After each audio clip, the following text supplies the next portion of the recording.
जय जगन्नाथ। आपण माने केबे जानिबा को चेष्टा करिसंती कि भाई बहु को छुअंती नहीं काहेकि कलिजुग रे भाई बहु देढसुर को काहेकि छुअंती नहीं कारण जानिले हेबे आश्चर्य। आपण माने केबे जानिबा को इच्छा करिसंती कि जगन्नाथ एवं बलभद्र सहित माता लक्ष्मी काहेकि पूजा पाती नहीं काहेकि भाई बहु देढसुर को छुअंती नहीं। आज ए विषय आम किसी आलोचना रखिबा जगन्नाथ संस्कृति ओडिया संस्कृति एवं भारतीय संस्कार संस्कृति विषय आमर पुराण शास्त्र रे कौन लेखा अछि आमे माने काहेकि एपरि करू देढसुर भाई बहु को काहेकि छुईबा तो दूर कथा मुह देखिबा मना। अनुरोध रखिबी आपण एपर्यंत मो चैनल को सब्सक्राइब करना तो प्लीज सब्सक्राइब करी बेल आइकन ऑन कर दियंतु एवं वीडियो को लाइक करने को भूलंतु नहीं। जय जगन्नाथ। सृष्टिर संरचना अनुଯାୟୀ माता लक्ष्मी भगवान विष्णु विवाह करी लोकमाता आसन अलंकृत करिसंती।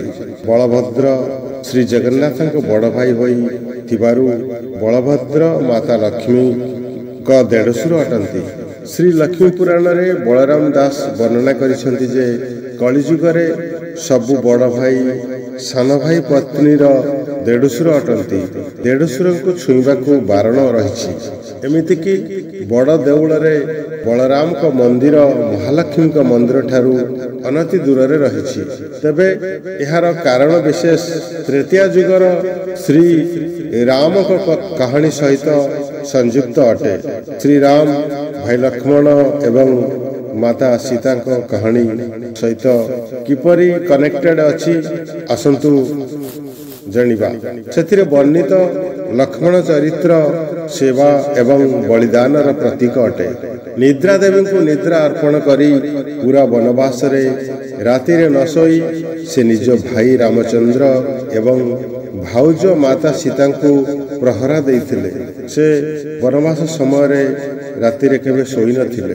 एमिति कि से केबे माता सीता को मुख दर्शन करि नथिले। एमिति कि से माता सीता को इष्ट देवी को सम्मान देई तांकु छुई नथिले। सीता को अग्नि परीक्षा समय लक्ष्मण कहिथिले जदि से बड़ भाई होइथांते तेबे एही अन्याय विरोध रे अस्त्र उठाइबा को मध्य पछी नथांते। आउ सेति पई रामचंद्र लक्ष्मण को द्वापर जुगरे बड़ भाई हेबार वरदान देइथिले। रामचंद्र का आदेश रे लक्ष्मण माता सीता को घन बनानी कूल रे छाड़ी दे आसवा बेले माता सीता लक्ष्मण को कहिथिले तुम बड़ भाई तुमको कल्पना को तुम बड़ भाई तुमरा कल्पना को पूर्ण करिसंती। तुमे कलिजुग रे बड़ भाई होई जन्म हेले मोर देढसुर हेब। तृतीया रे सीता को जो भली सम्मान देइछ सेही भली सीता कलिजुग रे लक्ष्मी रूप रे सेही सम्मान देबे। मु महालक्ष्मी रूपे तुम मुख को दर्शन करिबि नहीं। बलभद्र होई महालक्ष्मी एवं सान भाईर कलिर समाधान कले लक्ष्मी तांख पाद को दर्शन करी सम्मान जनाइले। कलिजुग रे प्रत्येक भाई बहु देढसुर को एही भली भावरे सम्मान देबे। तृतीया जुगरे माता सीता लक्ष्मण को देइथिबा वरदान एबे पूर्ण हेउछि।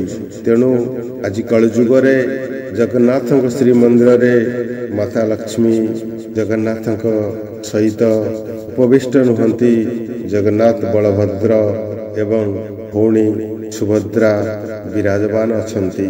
किंतु से माता लक्ष्मी रूप रे ए दुनियार जगन्नाथ पत्नी माता लक्ष्मी परे विराजित सब भक्त मनस्कामना पूर्ण करुछंती। तेणु कलिजुग रे देढसुर भाई बहु विषय रे एमिति कुआ अछि। कहानी केमिति लागिला भल लागिला तो आउ थरे अनुरोध रखिबी चैनल को सब्सक्राइब करी श्री महाप्रभु जगन्नाथ को ऊपरे प्रेम भक्ति नैवेद्य अर्पण करंतु जीवन धर्म हेब जीवन धन्य हेब। जय जगन्नाथ जय जगन्नाथ जय जगन्नाथ।